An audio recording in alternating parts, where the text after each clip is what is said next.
我啱啱都揾到多一個好夾硬要扣佢分嘅位置嘅。佢呢一個遮陽簾冇電動掣俾我喐，我要喐手啊！我老闆嚟㗎嘛，我點可能喐我咁尊貴嘅手去喐呢個窗簾嘅咧？我哋今日係一部小鵬嘅 X9，係哇，好豪華嘅七人車喎！但係呢個已經係叫基本版喎。係喎，我呢個係好意外，估唔到一個基本版係咁喎。但係啊，三字冇咗一換一之後咧，基本版都要啊，早鳥價都要80萬啊！哇！咁豪華版咪仲犀利？豪華版好似係90萬90幾啊！哇！但係咧，我覺得個基本版咧，我真係已經唔識得去定義乜嘢為之基本啦。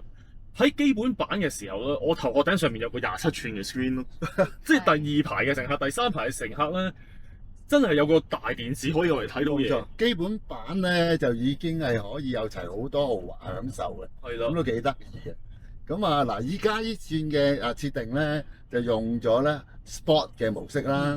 呢個懸掛高度可以設定嘅，設定到最低跑呢啲彎咧，因為頭先跑嗰一轉咧就係大山啲落山呢邊咧，其實對電動車係好大嘅挑戰嘅。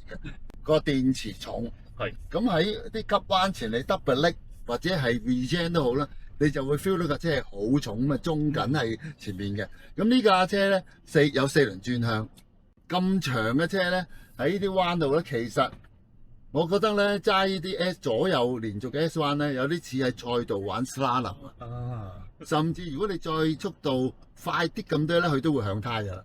咁但係佢又好穩陣嘅喎，咁就用到最低嘅懸掛高度咧，咁就好明顯咧就吸震咧就冇咁好啦。係，咁就會有少少，你會覺得經過啲爛嘅路面咧，嗰種震盪，你會會入到你嘅 pat pat 嘅。因為我作為一個乘客啦，而家咁我哋上嚟車當然就會即刻去開盡晒我可以享受嘅嘢享受啦。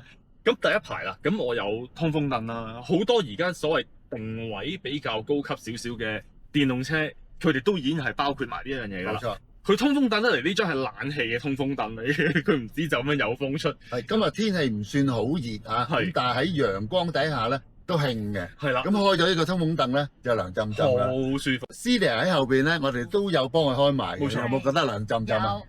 舒唔舒服先？你有冇試埋佢嗰張座椅嘅其他功能啊？好多嘢玩喎，你張凳。我依家喺度按摩，已經按摩緊㗎。係啦。咁你而家中排咧，你覺得成個整體感受俾你個空間感啊，個頭殼頂同埋隻腳個空間夠唔夠？好夠。嗯。係啦，好舒服。只不過你中排如果你咁多彎嘅時候咧，我就會真係左右咁搖晃咯。哦。係啦。但係佢又未至到暈車浪㗎嘛？未至於暈車浪嘅。如果你望住前邊嘅話，你可能如果你望住個電話就好難講啦。駕駛嚟講，你又覺得其實都幾得意，佢有啲嘢好矛盾嘅，好似呢個急彎好急啦，咁但係因為由於佢4輪轉向咧，你又覺得去到咧，你又原來又好簡單又過到。係喎。市面上面暫時係唔多呢一類型嘅車出現，即係呢種體感啊。係。好耐未試過呢一樣嘢。係啦。咁又想問下咧，因為 Celia 而家坐緊嘅呢個係老闆位啦。係。咁都70幾80萬嘅。咁你覺得值唔值回票價呢70、80萬？如果你做一個老闆，你點睇呢個感覺先？我覺得係值嘅。係。因為之前可能坐其他嗰啲車，其實冇咁舒服㗎。係。係啊。個舒服係來自於而家成個空間俾你嘅體驗啊，定係張凳已經你覺得會舒服咧？張凳啦，成個空間咁啦，即係坐落去嗰個舒適度係覺得即係張梳化嘅感覺係啊，柔軟度係啱你嘅喜好嘅。因為有啲人就需要中意係硬淨啲嘛，腰骨即係唔好嘅話，腍嘅梳化咧有機會坐耐咗就係覺得腰骨有啲冤啊，有啲赤啊咁。呢個軟硬適中。你覺得啦，呢一架車多唔多享受嘅嘢可以俾你用得到，或者你感受得到？都多嘅。首先佢真係你佢嗰個通風啦，你頭先講嘅係啦，佢係成張凳好似涼浸浸嘅。係。跟住你喺度坐嘅時候，你又可以嘆下佢個按摩啦。咁一上山我就費事教佢冇重啦。不過佢個避震，你個較低較高。嗰個感受都分別幾大，幾明顯嘅。係啊，咁啊問下迪 Sir 個駕駛感受先。咁市面上面呢個價位嘅6人車、7人車係有存在嘅。我想問啦，咁去到我如果操控上面，你會俾幾多分呢部車？操控我暫時覺得呢架真係有少少 driverless car 嘅味道，當然切到 sport，將個避震切到最矮，係咁就會有嗰種感覺嘅。咁大架車啊，後轆識得轉向係一個好大嘅幫助，活躍咗好多成架車。咁啊生猛晒啦，係啦，又冇一般 MPV 嗰種呆板嘅感覺。咁佢響胎得嚟咧，佢係冇任何顛簸表現出到嚟嘅，完全冇喎，直頭你亦都唔會覺得有推頭啊，係冇，完全冇。除非你係瘋狂駕駛咯，我覺得。係啦。好，喺呢度嗱，試下俾你揸啦。好，兩位老闆，我哋出發啦。同埋呢張後座都褪得好後啊，好老闆。好。咁咧，我就想俾另外一種體感，大家去試一試先。因為頭先咧，我哋迪 Sir 揸嘅時候咧，我哋試咗快行大山啦。咁我哋都大概知道佢有一個咩感覺。我今次想用一部好豪華車嘅感覺俾大家感受啦。即係平穩。係啦。咁係啦。咁因為咧，我哋喺外觀睇咧，頭先我哋喺外面，我哋咪有提過嘅。佢個車轆跟住中間個 logo 就圓浮式啦，咁就同兩支嗰個一樣。咁其實咧，我就覺得哇，犀利喎！咁我就想睇下大家入到嚟，如果我係劈住落大山嘅時候，大家會有一個咩感覺啦？舒服好多，係咪啊？係。因為咧，我而家咧係用緊大山嘅法定時速去行緊嘅。咁其實好穩定喎。嗱，因為咧，我一揸落去咧，我就完全明白晒迪 Sir 頭先講啦。佢嗰個控制咧，同佢個車身大細咧，係完全唔合比例嘅。個控制其實係好輕而易舉，喺呢一度已經係咁長嘅車身、咁闊嘅車身，已經好舒服咁行啦。迪 Sir 而家個坐姿係咪已經係攤咗舒服嗰個坐姿嚟㗎啦？我仲可以再斜啲嘅，就唔一定話要去到即係呢個零重啦。係啦，因為咧，我就想俾大家而家咁樣都挨斜晒，好似搭飛機嘅 business 咁樣，即係挨斜啲啦。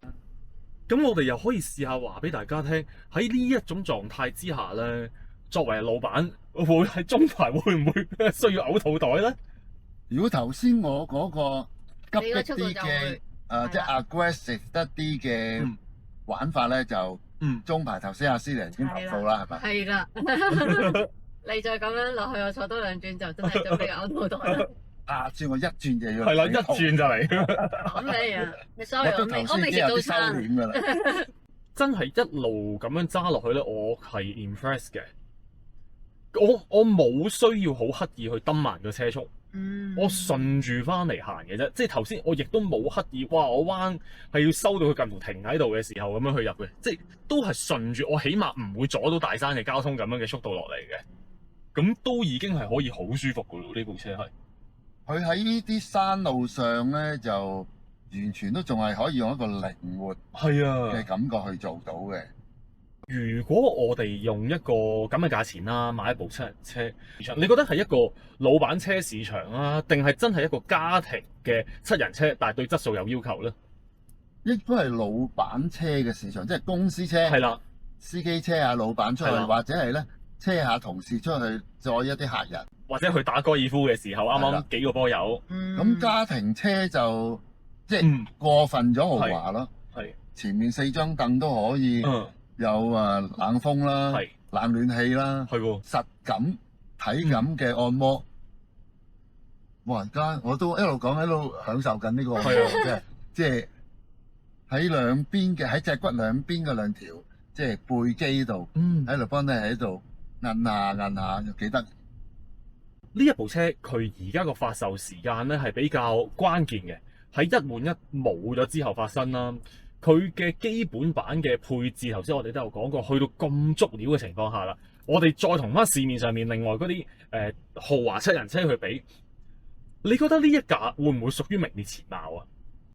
咁如果價錢差唔多嘅話咧，呢架我覺得係有機會係首選喎，除非我哋約一次。咁多部 Apple to Apple 一齊去比較，而家純粹係試咗車嘅印象咧，呢架真係認咗第一嗰架都唔係咁容易係啊可以攞到，即係要符合多好多嘢，係包括就係咪4張凳都有啱冷風暖風啦，個按摩係咪同樣質素啦，嗯空間感啦，後排啦，行李嘅空間啦。當然而家對手都一定係要加價㗎啦，咁嗯我哋要 check 翻埋呢啲嘅一個比係較啦。咁但係我印象佢哋嘅坐滿6個人或者7個人之後咧，後邊嘅行李箱咧好似冇咁大，絕對冇裝到7個係啦，一定機艙喼咁得人驚嘅喎。因為我哋其實之前咧都試過幾次係好長嘅國內車程啦，咁都會用到另外嗰啲七人車去試嘅。咁個乘坐感又好，駕駛感又好咧，其實同迪 Sir 講嘅感覺我好似。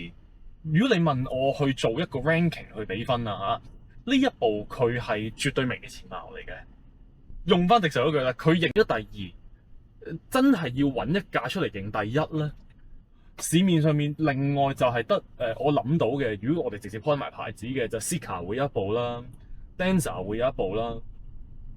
呢兩部會係直接會同呢一個係 overlap 市場對手嚟嘅。如果非純電嘅，仲有豐田啦，係啦豐田嘅 Wildfire 啦，係啦，咁嗰個又係嗱 Wildfire 又係會另外一個好特別嘅對手嚟，因為 Wildfire 去到今代咧，尤其是去到 Hybrid 嗰部咧，佢個駕駛感啊，裏邊嘅嘢已經係完全係超越咗之前任何一代嘅。呢一個市場咧，我覺得越嚟越好玩啊，越嚟越多選擇，等於越嚟越多選擇啦。即係老闆要揀一個公司車，而自己又可以間中用司機車自己嘅話車客人，咁選擇係多咗嘅。以前好似就係除咗豐田之外，好似冇乜選擇喎。但係而家多咗電動車嘅選擇啦。咁遲啲其實呢一類嘅電動車其實喺國內都其實大部分都係已經有增程嘅 PHEV 啦。咁變咗嚟緊，我諗咧個選擇係越嚟越多。係冇錯啊！有一樣嘢我想讚佢嘅就係而家前面嘅實況，大家睇片咧應該見到前面有架大泥頭啦，狂噴白煙啦。我想讚佢嘅係呢一個冷氣系統，佢本身好醒目，佢過濾到係冇嘢入到嚟嘅。我就係專係想去試一試，我唔撳佢唔隔佢空氣嘅，會自然發生啲咩？全自動一啲臭味都冇嘅，我哋而家係講緊。我哋講咗好多佢嘅特點，甚至係優點啦。好似都係時候咧，陣間我哋3個人總結下，就睇下冇錯，有冇缺點嘅咧。今次咧，我係用一個好司機嘅手法去揸呢一部車啦。作為一部老闆車，兩位老闆逐個講下 Celia 先，你嘅乘坐感受如何？佢冇咁蹬啦。首先係啦，同埋好舒服嘅。你就算彎到，我又唔覺得會暈嘅感覺，係啦。值回票價？值呢個。個冷氣吹風咧？冷氣吹風都好均勻嚟去係呢個滲透式。係啦，佢唔係局部性嘅吹一樣嘢。呢個覺得值得。咁我覺得女性係特別中意呢一種咯。我哋就有陣時一上即係想揸到最勁。係啊。咁迪 Sir 啦。當你俾咗80萬出嚟買呢一部車，作為老闆嘅你點睇啊？嗱，第一我覺得咧，佢兩邊個電趟門啦，開嘅時候都個角即係開得個空間都好大嘅，係出入就好容易嘅。跟住我亦都頭先試過就係佢有個一 One Touch 啦，想入第3排咧，撳咗之後咧，佢褪遲咗，咁你入第3排亦都唔需要特別要捐啊，係好多七人車嘅第3排你要捐入去噶嘛，冇錯。咁甚至喺中間咧，呢個中間位走廊行入去中間後邊咧，即係除非你好肥好大隻，超過6尺啦，咁你要捐入去，梗係要捐入去後座啦。因為呢度中間呢個闊度咧，我個身形咧，我覺得都可以係好輕鬆咁就可以行去後座啦。咁呢啲嘢我都覺得係值得讚嘅地方。我啱啱臨尾呢一段咧，我稍為真係俾翻少少油去試下佢行幾個彎啦。原來係好敏捷嘅，即係以呢個噸位嘅車嚟講，佢係唔合乎常理嘅，係敏捷嘅件事。所以暫時去到呢刻，我讚住咁多先，一陣間我哋俾啲彈嘅地方大家。今次咧，我哋就 Celia 負責揸車，係我同埋迪 Sir 咧就做下呢個老闆嘅感覺啦。哇！原來呢個老闆位咧真係好舒服㗎。浮誇到咧，真係翹住腳，同埋好舒服，嗱，如果我褪後啲咧，完全冇影響啊！我褪到我認為最舒服啊，都得係嘛？完全對於我嚟講係冇影響嘅。哦，我想講咧，呢一個後座咧，大家會見得到，又係值得讚嘅嘢嚟嘅。嚟到香港嘅車咧，好大部分係冇一個功能嘅，就係呢張台。咁佢係保留翻咗喺度俾我哋嘅。作為一個老闆咧，其實我哋可能好多隨身物品啦，會有個手提電腦啊，或者我哋有陣時開會啲文件啦，需要擺喺呢度，咁就係靠佢啦。咁上到嚟車，自己可以攞嚟用啦，咁幾好喎。阿老闆仲有個雪櫃喎，有冇嘢飲啊？我哋睇下有冇香檳喺度先。香檳，哇！點安排？今日冇香�檳，啊，司機呢個扣分。啊，司機要扣分。而家你做司機就要你準備，可樂都可以其實。呢度仲有個傳統嘅太陽鏡嘅盒嘅位，呢個電視熒幕又係老闆自己撳掣嘅喎。撳落嚟睇下。我哋咧可以嘗試下開俾大家，又係老闆呢一度一篤呢一個咧，咁佢個熒幕咧就喺呢一度落嚟啦。咁所以咧，其實嗰個所謂影視享受咧，老闆啊，或者 OK，我當你小朋友，咁其實都好開心啊。咁佢好多嘢可以揀啦，我哋見得到touch screen 啦，咁其實我哋平時會睇嘅 YouTube、Disney Plus、Spotify、Apple TV 乜都有齊喺度嘅。交咗月費先，一定啦，係啦。最緊要同埋你係喺香港用定係你兩地車一陣間揸入翻國內之後 streaming 到爆咗咧，咁呢個照自己留意一下啦。咁好方便啦，咁我哋睇完電視一撳掣個 screen 自己上翻咗去啦。我暫時去到呢刻咧，見到市面最大嘅咧係架寶馬7系，咁佢嗰一架咧，佢個 screen 係真係30幾寸嚟有。同埋佢個安排30幾寸，係嚇，同埋佢個安排都好嘢㗎，佢唔係好佔空間嗰度先至離譜。冇錯，但係呢一個講緊佢都27寸㗎咯喎，你落到落嚟嘅時候，我好舒服咁樣睇。咁其實講緊我作為第二排乘客，佢已經足夠擋住咗成個嗰個擋風玻璃大熒幕㗎啦。咁所以其實係好大㗎啦，個體感嚟講。一種佢睇緊咧第三排乘客咧，其實好多時。呢啲所謂豪華7人車，佢哋係冇得自己去電動調校佢哋個座椅角度㗎。呢部係有埋咯，咁所以呢一個又係值得讚啦。咁我哋頭先玩過嘅咧，就係佢可以座椅咪有通風嘅。係去到第三排嘅時候咧，唔知係屬於好消息定壞消息啦。第三排好消息係有通風嘅。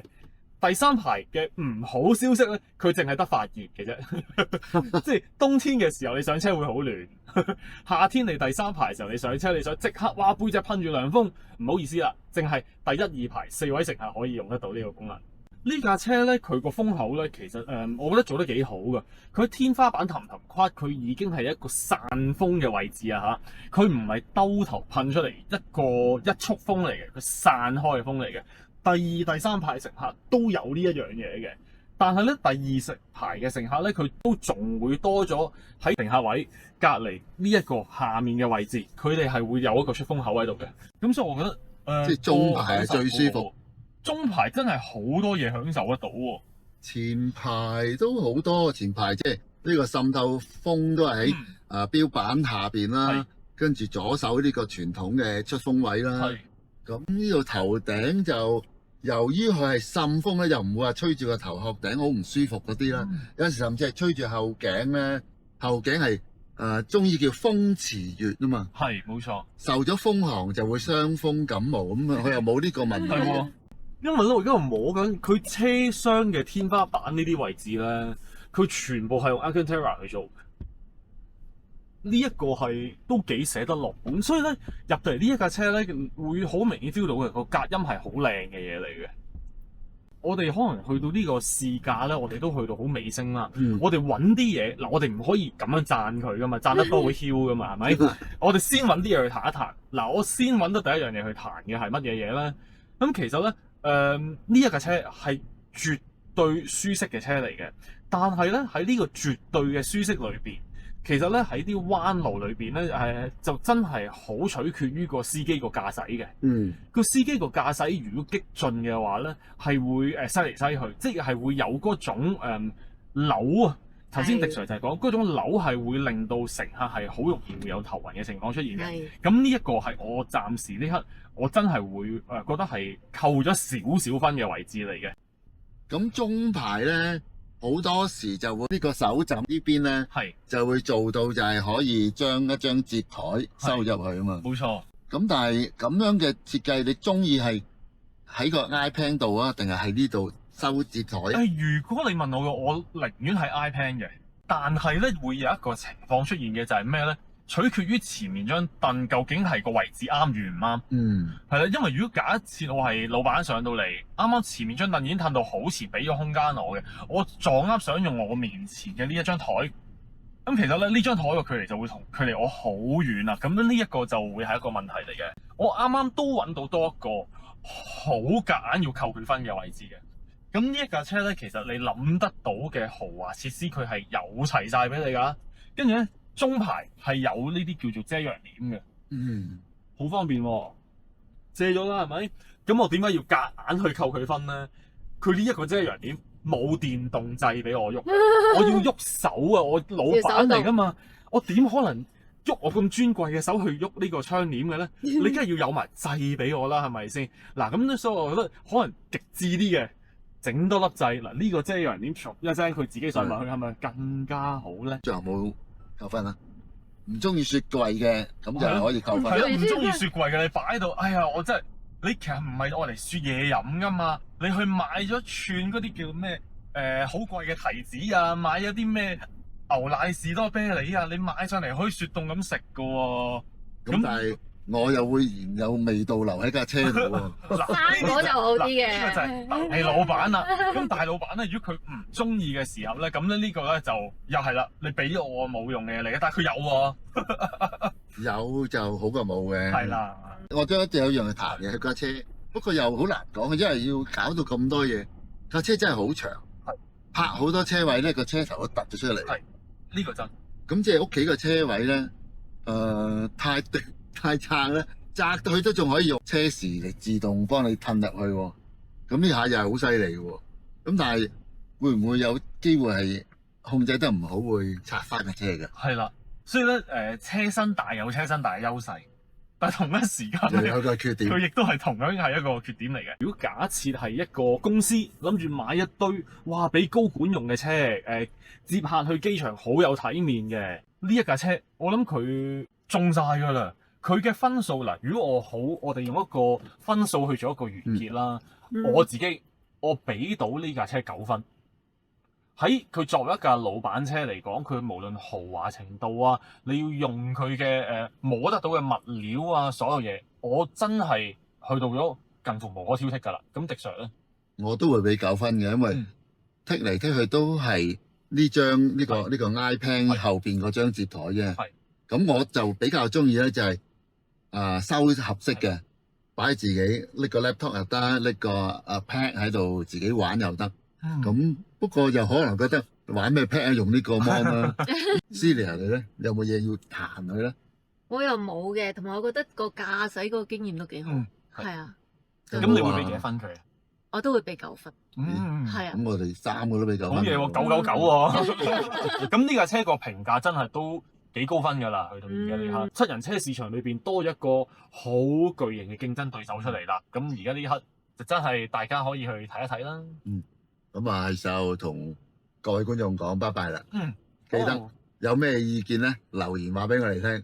喺下面講下你覺得呢架車中意定唔中意，或者你嘅扣分位啦。好，咁我哋就下次見啦，拜拜。